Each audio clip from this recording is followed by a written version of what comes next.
아마 증거가 없었을 겁니다. 고소장에 기재된 고소사실과 같은 행위가 실제로 있었는지에 대한 입증은 당사자들이 부인하고 있기 때문에 의심되는 부분이 있더라도 입증이 되기 어려웠을 겁니다. 결국 경찰과 검찰은 증거 불충분으로 혐의 없음 처분을 할 수밖에 없었을 겁니다.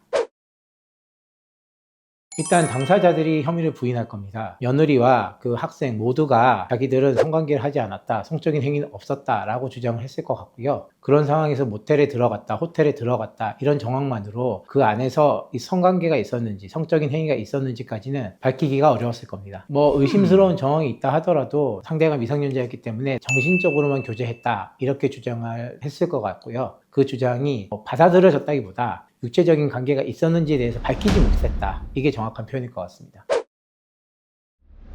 부정행위로 인한 위자료 청구 소송은 성적인 성관계를 해야지만 성립하는 것이 아닙니다. 정서적인 외도도 부정행위에 해당하기 때문에 위자료 청구 소송에서는 승소할 수 있었던 것으로 보입니다. 반면에 형사는 앞에 말씀드린 것처럼 기재된 고소사실이 성관계 내지 성적인 행위가 있었다는 주장을 포함하고 있기 때문에 이 부분에 대한 입증이 없었고 그 결과 혐의 없음 처분이 나왔던 걸로 짐작됩니다. 성매매 같은 경우에도 성매매 정황이 있지만 성매매를 하지 않았다고 끝까지 부인하는 경우에는 성매매 미수를 처벌받지 않는 경우가 많이 있습니다. 마찬가지로 미성년자와의 성적인 행위가 있었느냐 그것을 어린 아들 앞에서 했느냐 안 했느냐 이 부분에 대해서는 아주 높은 수준의 입증을 요구하기 때문에 아닐 가능성이 있으면 혐의가 인정되지 않은 경우도 많이 있습니다. 실제로 옷에서 학생의 DNA가 나왔다고 하더라도 예를 들면 옷을 만져서 DNA가 나올 수도 있고 굉장히 예민한 부위, 속옷 안쪽에서 학생의 DNA가 나오지 않았다면 성적인 행위가 있었다는 것까지 입증으로는 이어지지 못할 것 같습니다. 사설기관의 DNA 검사라고 해서 무조건 이걸 낮게 본다 이럴 것 같지는 않고요. 다만 증거를 조작해서 맡길 수도 있으니까 그런 부분에 차이가 있을 수 있고 무엇보다도 앞에 말씀드린 것처럼 상대 학생으로 추정되는 DNA가 나왔다고 하더라도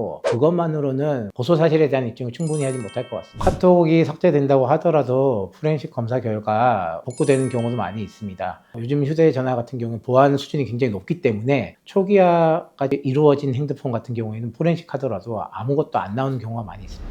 카톡을 삭제하는 건 뭐 다양한 이유에서 예를 들면은 저장 공간이 부족해서 삭제를 하는 경우도 있고 정서적인 부정행위를 했으니까 그것 때문에 난 삭제를 한 거지 거기에 성적인 내용은 없었다라고 주장을 할 수도 있기 때문에 삭제를 한다고 해서 의심이 가는 것과 별개로 성적인 행위가 있었구나 라고 판단하기는 어려울 것 같습니다. 수사기관은 어디까지나 형사처벌을 받을 범죄가 되는지 안 되는지만 관심이 있거든요. 지운 것 자체가 증거인멸죄가 되는 건 변론으로 하더라도 하지만 또 자기 범죄에 대한 증거인멸죄는 성립하지 않으니까 지운 것만으로는 범죄가 일단 성립하지 않고 그리고 지운 내용이 무엇인지 알 수 없기 때문에 지웠기 때문에 범죄가 성립할 거다라는 거는 좀 무리한 판단인 것 같습니다. 미성년자와의 성관계 특히 만 16세 미만의 미성년자 같은 경우에는 합의하에 성관계를 하더라도 처벌하고 있습니다. 만약에 이를 넘어선 경우에는 합의하에 성관계를 한 경우를 처벌하지는 않고 있습니다. 그리고 이 사건 같은 경우에는 성관계 자체가 입증이 안 된 것으로 보입니다. 그렇기 때문에 수사기관으로서는 증거 불충분으로 혐의 없음 처분을 할 수밖에 없었을 것 같습니다. 혐의유지 의무 위반으로 징계가 가능할 것 같고요. 중징계도 가능했을 것 같은데 징계가 끝나서 이제 돌아온 것인지 아니면은 뭐 징계가 없었는지 이런 부분은 정확하게 알지 못하지만 징계는 충분히 가능한 사안으로 보입니다.